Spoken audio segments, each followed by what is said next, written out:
now content is a thing where everyone's doing content and everyone has to push and they need content. You lot were like the originals for that, as in the culture, as in like, content based. You had to get new content daily, innit? Yeah. When did the name come into play? Or was it always Grime Daily from day dot? Yeah, no, Grime Daily. From day? Yeah. Straight. Why was Grime taking off by then? Is that why? Because remember earlier you said Grime weren't really the thing by then. What made you go Grime Daily at that point? Why not Rap Daily? I think it was. Yeah, Grime was Grime was gone by then. I remember when Grime Daily popped up. Grime was No, it was that time, innit? Yeah. 100%. And Westwood was like a key marker of that because all the Westwood freestyles, it was grime. It was grime. Yeah. So that was like the thing in the space. So that's why. Mm-hmm. So you're up and down. What were your roles? Did you decide like this is my role and this is your role? How did you like work out who your roles is? And was it at this point, is it still the two of you, just the two of you? Yeah. So it was me and him. And then so what happened is, and I guess this is the thing with like startup companies, right? Well, a lot of startup companies. So it's me and Posty, but then we've built the site and then the site needs to be maintained. So if there's an issue happening, you're calling up Sketch, to the point where we were like, we have to put him on some sort of retainer. Or maybe he was like, you have to put me on some sort of retainer because it's... working.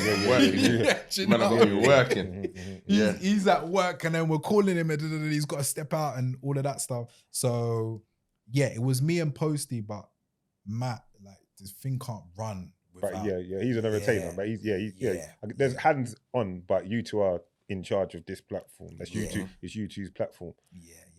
In terms of roles, we were just all doing the same thing. So I was editing, but we were both speaking to artists, calling people, all right, cool, we'll link you there.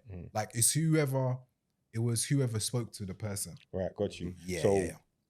Supposed to used to go out with the camera and all of that as well. Yeah. Do you know why I asked? Because maybe it was areas or whatever, because it was always you that came to me. That's why I asked. True. Yeah. Do you know why? Do you know why, right? Simply because maybe I spoke to you first. And that's how it works. So whoever Posty spoke to, he would go, and whoever I got it. Because I remember the first time I bought Posty was Daily Duppy. Okay. Yeah, because he was handling that project. Yes, that's the first time I bought Posty. But you used to come, I remember you came down a couple of times. They used to ring me. I didn't know about internet. I was so entrenched in certain things, I didn't get it. So I was shooting a video. I remember the director, Ben Peters, he's like, middle of filming, he's gone, Grime Daily want to come down and film. Peter was saying, it's Grime Daily, man. No one ain't coming in here. It's a closed set, blood. You're mad. No one ain't that was my attitude, you know. No one ain't coming in here. What? Yeah, I understand. And it kind of just, and that was it. But then I think we spoke, and he kind of broke it down to me because none of my guys knew about the internet. We didn't know this is what was happening, but it was a brilliant thing when I got to understand and that they'd been posting my stuff because I didn't see none of us were going online. You see what I'm saying? Website, really not online. No, man was really not, bro. Really not online. Yeah, because you remember the phones back then weren't really logged up. True. Remember? There weren't no smartphone online thing. So you had to go in your yard and switch on the internet. You had to have a PC, Yeah. laptop, and it was a whole. And we had that, but no one was doing that. Yeah, but no one was doing that because you couldn't move with your laptop and be in your car and go online because they weren't really like. I was busy. Unless you had the dongle. You're forgetting when you interviewed me one time. In the studio, and I said to you, I always remember this. I said to you, P, I've just been living mad, and I know I've been living mad because I love football, and I've not watched Match of the Day for. I realized the other day that I hadn't seen Match of the Day for 8 years. Big and serious, because I was busy. You see what I'm saying to you? Like when you're caught up, no catch up.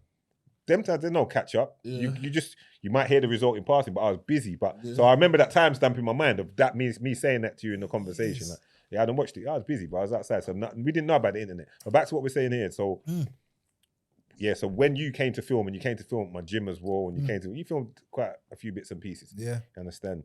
So that's interesting to know. So you two would just go separate directions. You man, you lot are working all day.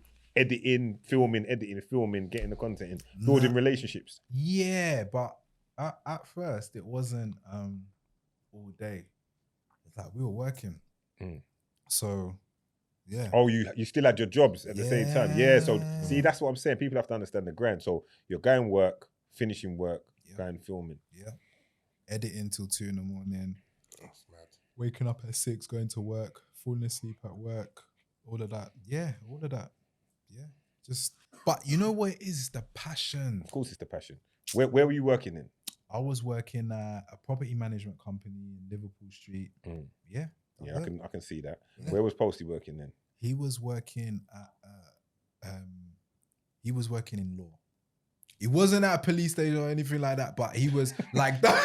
You know, I'm just trying to what kind of law we talking about? But he has a background in that, innit? Like in the legal field. Yeah. So he was like, that's what he was doing, like studying qualifications. Obviously, like to be a lawyer and them kind of things. Yeah. That's what I thought when you first said it. Yeah. No, listen, I can tell both of you. I know both of you, and both of you, my bridges. Like I can tell you're both intelligent guys. You're both just have a passion. That's what I'm hearing from this conversation. The man then went for their passion, and with you lot saying it's working, it kind of goes with the compass of what we say in here all the time. That it's good that while you're pursuing your dream, have a stable income coming in through to supplement the dream, and also to, to make sure that that desperation isn't dictating your decisions. You see what I'm saying to you? That you're in a place where, at the end of the day, yes, I'm pursuing my dream, but I don't have to suddenly do something crazy to pursue it. Yeah. I've got this solid backing behind it. So no, I big up both of you for that. So tell me a moment where it's like, this is becoming something here. Can you remember a moment? I think it was the Jammer and Lethal B beef. That was like, not on the same scale, but just time-wise, where like, like Drake and Kendrick, Drake dropped something, then Kendrick did it. It was literally like that across like 4 or 5 days. So Jammer would drop something, then Lethal would drop something. And I think, Lethal would call Posty, and then I would sometimes go when we were filming the Jammer stuff. But it was literally that. Drop it, edit it. Oh, what? Go in, and then that was happening, like that was a thing. So yeah, that was that. But you know what? Yeah, like being in it, and you guys might feel this with the pod, right? Like